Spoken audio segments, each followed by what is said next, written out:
50s and 60s that we had today. today. Hit 62 degrees today, and we're talking a snowstorm tomorrow. But that's all part of this storm gaining strength. When you get that volatility, that vertical volatility from 62 down to the freezing mark in 12 hours, you get some action going on in our atmosphere, and we are going to see a pretty strong storm develop. So, look, we had advisories, we had some watches out there. As of right now, we only have warnings, be it a blizzard warning for you in Suffolk County or be it a winter storm warning for everybody else. We say this with very high confidence. We can see the storm. It's moving in our direction. I'll show it to you in just a moment. So then the question is there anything still up in the air? Goodness knows we have seen storms, and they look like a guarantee, and they kind of fade, sort of fizzle out.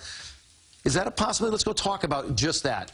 We call it the bus factor. Could there be a bus factor with this storm? I mean, what are the chances of it missing us?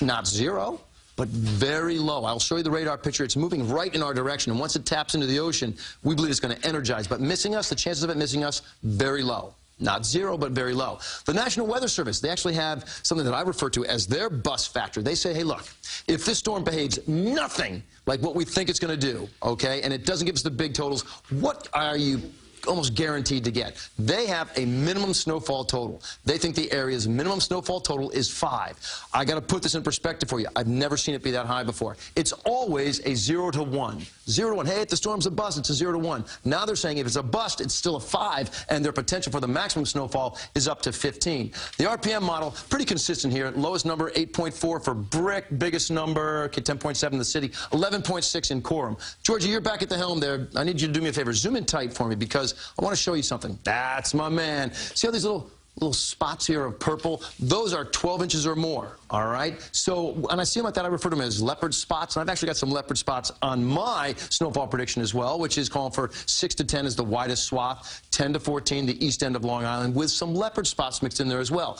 Leopard spots, okay, that's my term. They are the result of banding. Now, I cannot tell you where the bands are going to set up. Do they set up north of that main vein of heavy snow or south of the main vein? I just believe that there's going to be some out there. So just know those may get adjusted a little bit, but I think there's going to be some areas with some heavier totals. Vortex satellite and radar. There's your storm. I told you anybody can see that's moving right towards us. It's something that we're going to deal with tomorrow. Futurecast shows you it kicks in. Here we are, 7 a.m. We're right in the mix, in the bulk of it, and by 11:30, it's still snowing hard. It's not going to be till the end of the day. Say by, like, say, 7 o'clock, it's gone from even the east end. So here are the numbers. 34 for Thursday, that's your snow day. You just heard schools are canceled in New York City. By Friday, 31 degrees. Got to tell you, there's a problem with Friday morning. A hard freeze, 19 degrees. Any slush that is out there, any wet roadways, become hazardous, as there will be slick conditions driving Friday morning as well.